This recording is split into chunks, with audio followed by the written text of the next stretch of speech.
with James Krapia from the Oregonian. What's up, James? What's happening, Ken? Good seeing you again. You too.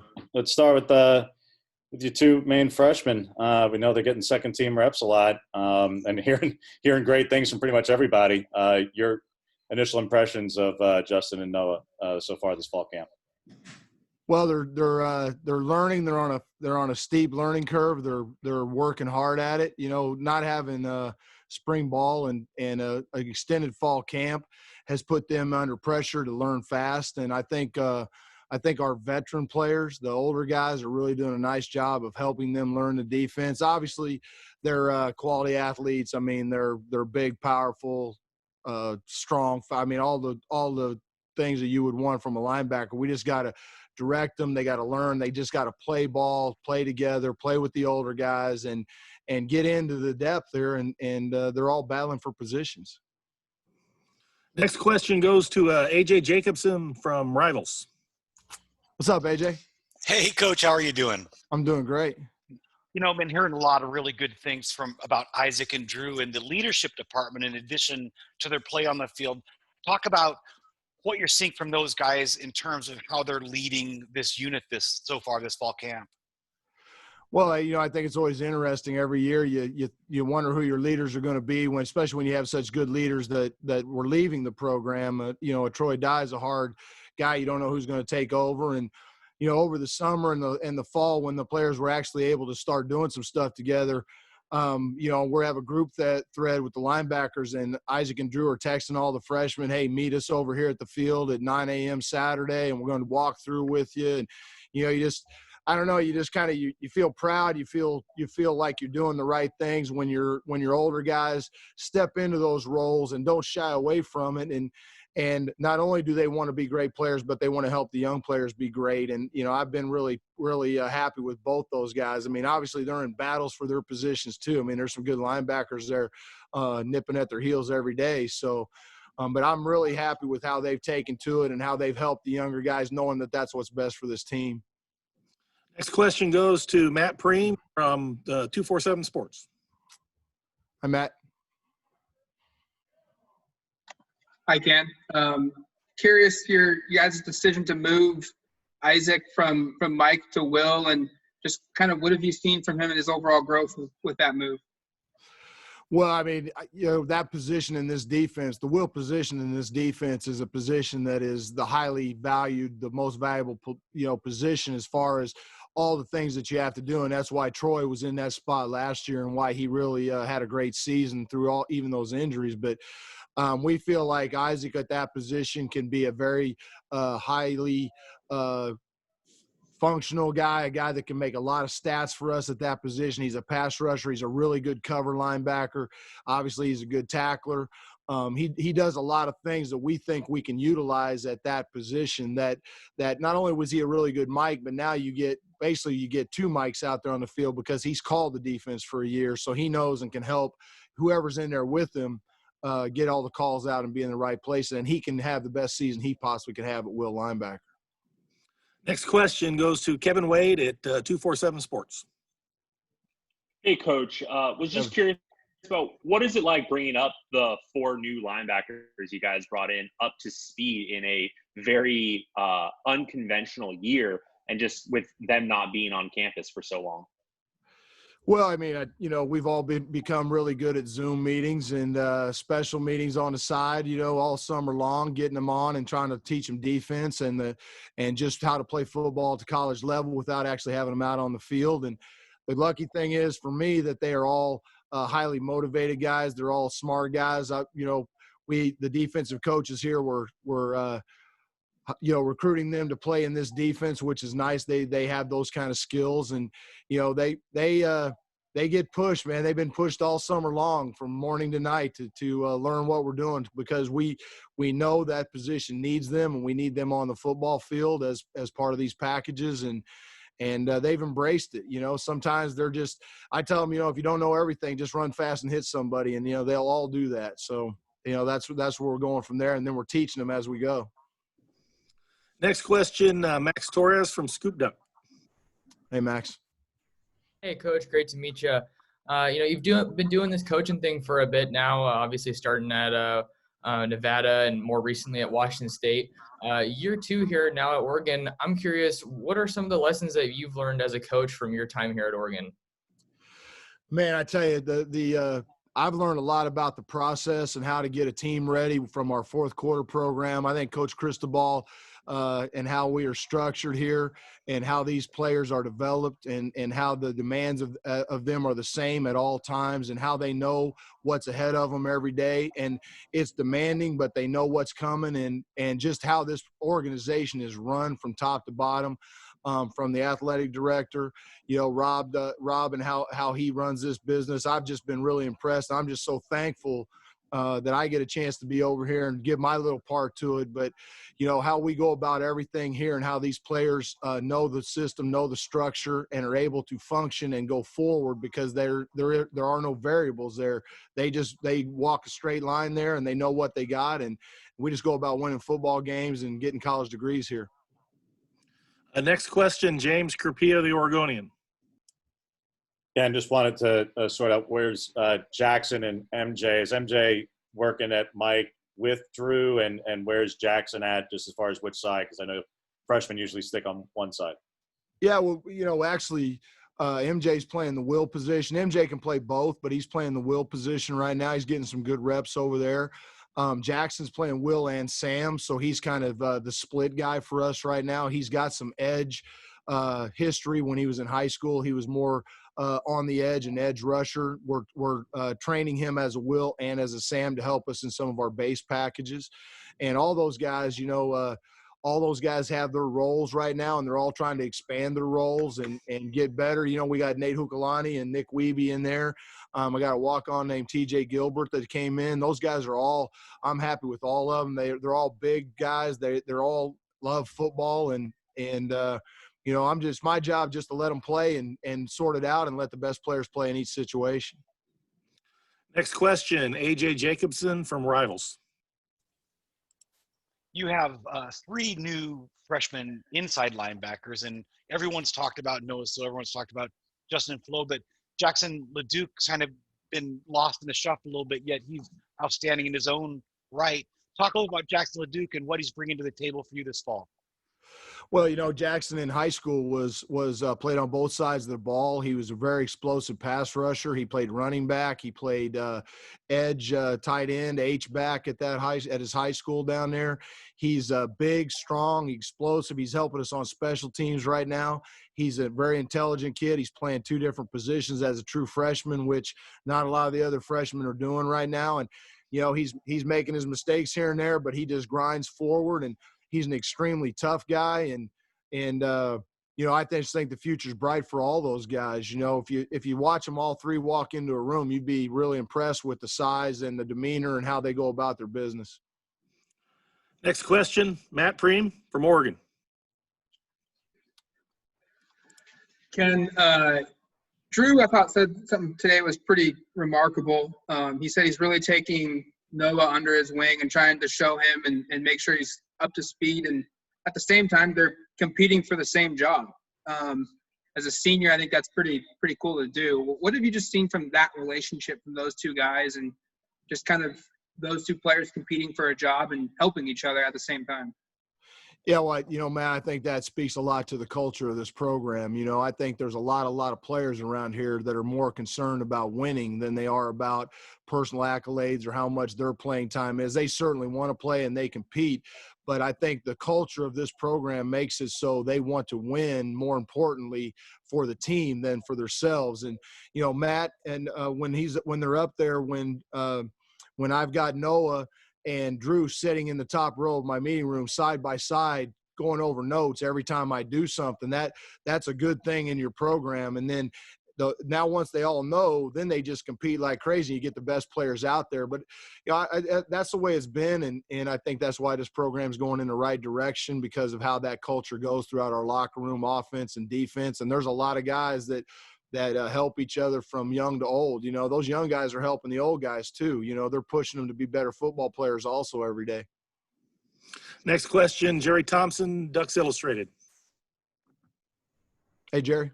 Yeah, Coach, Sounds like you got a lot of talent at the linebacker positions. A lot of times teams, there's quite a difference between the ones and the twos. You have enough talent that you can, barring attrition, hopefully no injuries, that you're going to be able to play a lot of players, keep them fresh? Or how do you look at that ideally? Well, I think I've had a long history of coaching in this manner that I tell them I love all of them equally. I love all my linebackers equally, but I'm going to play the guys that I can trust in every situation. So it's their job to compete, gain the trust of the defensive coaches and the position coach to put themselves in. And if we have a bunch of guys that we can trust, we're going to play them all over the place. I think you saw that last year with guys playing. We had linebackers playing D-line. We had outside backers playing in. Like, we're moving guys. We have, Javon Holland playing safety and linebacker and nickel. So, we are going to give them as much as they can handle on their plate. And if we can trust them to play, we'll play as many guys as we can. And it's going to be a long season. And we don't know, right now how that season is going to play out. So we got to get all of them ready to play. Next up, James Crapia, the Oregonian. Ken, just wanted your perspective on Drew's journey in that. I mean, I don't have to revisit it all with you, and I don't have to tell you how unlikely it is, but I don't want it to be cliche, and I know you're not going to sugarcoat it. I mean, statistically, the guy who starts in the G5 because his brother was there, leaves and goes to a JUCO most people have never heard of, moves up into the Power 5 to become a starting middle linebacker, and was recruited by a guy who his position coach left shortly after signing him. Just how unlikely was all this? Well, I mean, you hear great stories all the time about players that do that, but I will just say this about this one. He is as conscientious and as hardworking as any player that I've ever coached. And last year when he had to play Will for a while, he started here. When I first came here, we had him at Mike. We dumped him over to Will because of Troy got banged up there for a bit. And then after the season, we went through the spring. We were going to play him at a different position. Then we moved him back in the summer because we thought that was what's best for the team. He's never once blinked. He just gets in his playbook. He studies. He calls me. He texts me. He watches every video that I send him. And he has a high care factor for this program. And that's why he's doing what he's doing. And I think he's going to have a great season. I look forward to getting him out on the field. Next question, Max Torres, Scoop Duck. Yeah, Ken, sorry if this is a little bit repetitive from a previous question, but we're seeing these linebackers and players at any position really just so athletic and getting asked to do a bunch of different things. When you get a backer into your program that's maybe a little bit on the larger side, what is that conversation like maybe with Coach Avalos, rest of your staff about, maybe he's an edge rusher versus maybe a traditional linebacker? Yeah, I think, with us, players are the size of the player these days is not what we're. Obviously we want them as big and as fast as we can, but their techniques and what they do best is where we put them in the scheme. And if a 240-pound guy can help us pass rush off the edge, that's great. If a 260-pound guy can help us at Mike linebacker because he moves and has those kind of skills, we'll use him there.